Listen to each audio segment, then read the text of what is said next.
Hey, this is Patrick Anderson, and we're going to take a look at a song called My Redeemer's Love.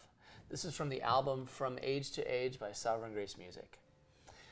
The thing that I love about this song is it so beautifully lays out the truth from Romans 8 that nothing can separate us from the love of God in Christ Jesus.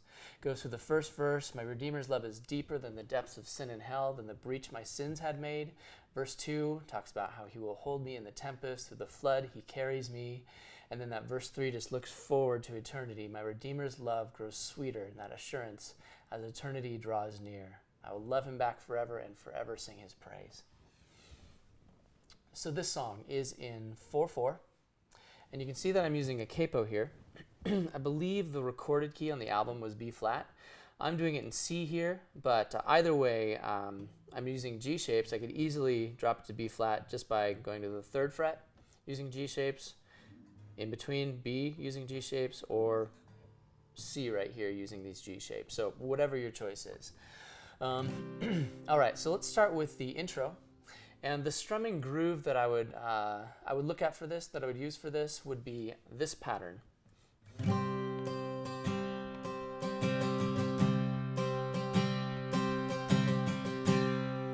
me break that down for you a little bit. It's a really common pattern, works over lots of songs. It's a way of playing in 4 that kind of moves things forward, has a good feel to it. If I were just to scratch the rhythm for you slowly, it goes like this.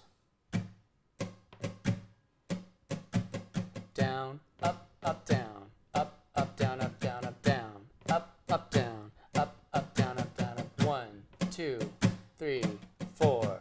1, 2, 3, 4. It has some offbeats in the middle, but it always lands on 1 and 4. You get that 1, 2, 3, 4. 1, 2, 3, 4, 1. Like that. So with the intro that you have listed on the chart, we have C, E minor, G/D, and then B minor. G/D, that chord it's just asking for a G chord with a D in the bass. That doesn't sound really strong to me on the guitar. It might sound better on piano. And so you could play that intro. It could sound fantastic. You could just play a G instead of the G over D. But what I'm going to do is something that you can do. It's up to you.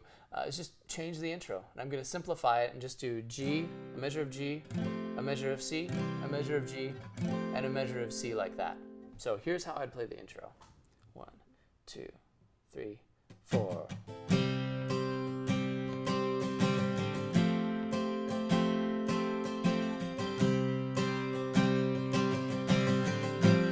Into the verse right there. Great. So now if we take a look at the first verse, no unusual chords. It's in the key of G.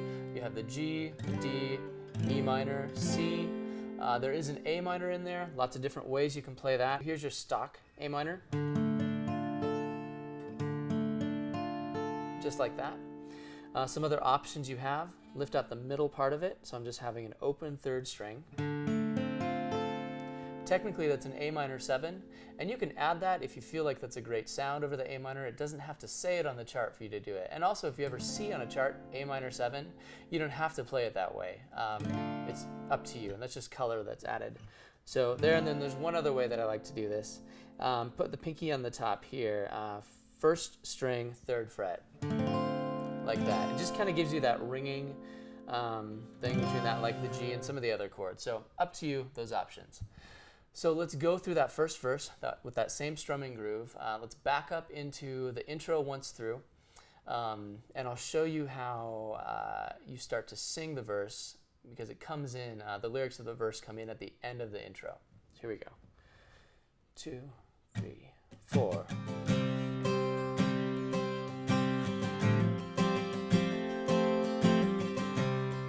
Here we go.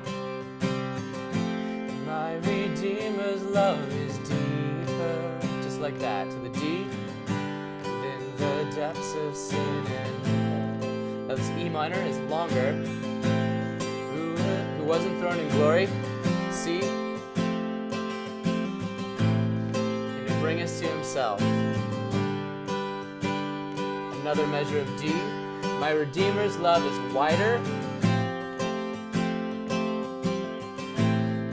the breach my sins had made. To C, he reached down into my darkness. D, he alone has power to save. G, and I might want to drive it to this chorus. Deeper than the rolling seas. E minor. Higher than the mountain peaks. Your love, C, is all. E minor. I need. Stronger. Stronger than the rushing wind. Shattering the power of sin. D. Your love, C, is all. E minor. I need. Two measures. I might open it up here.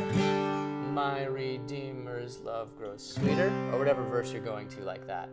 So you could strum straight through that ending, those two D chords, or you could open it up that last one.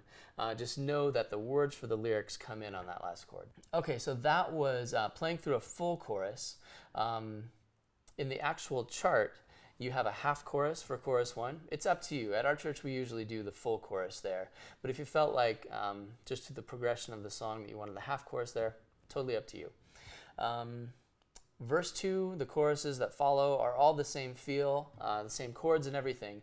One thing that's worth mentioning is in verse 3, on the recording, they do this kind of looping of the last phrase. I will love him back forever and forever sing his praise and forever sing his praise and forever sing his praise. You wouldn't have to do that, but it's a great opportunity after you've just sung through, all of this. That last verse, my Redeemer's love will fill me the day I see his face. I will love him back forever and forever to sing his praise. Just to kind of dwell on that line, and forever sing his praise and forever sing his praise, building it to that last chorus, deeper than the rolling seas, higher than the mountain peaks. So if you want to do that, it can be something that, really makes a powerful kind of entrance into that last chorus. So to do that, they just hang out on the G chord, basically. And what you want to do to make that a little bit more interesting, kind of to mimic a recording, it's done well there, is to go to G sus. So I'm playing the stock G shape without this first finger down. I find that you don't always need it, and it lets you do lots of other things with that for color. So you're just muting that fifth string without really even trying. Your hand just sort of does it naturally. You don't want to try to flatten the finger or anything like that. So I'm taking this first finger, I'm putting it on the first fret, second string, lifting up my third finger, and there's your G sus. So just to give you an example of that, let's take it from that last line. I will love him back forever and forever sing his praise. G sus, and forever sing his praise. Back to G, G sus, and forever sing his praise. Building it, and forever sing his praise. G sus, into the chorus.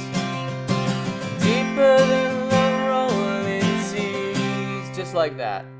So if you wanted to do that, it could be a real powerful entrance into that chorus. If you didn't want to, and it's good to kind of have variety in every time you do this, that's fine too. So this is My Redeemer's Love. My name is Patrick Anderson, and I hope this has been helpful for you. Thanks.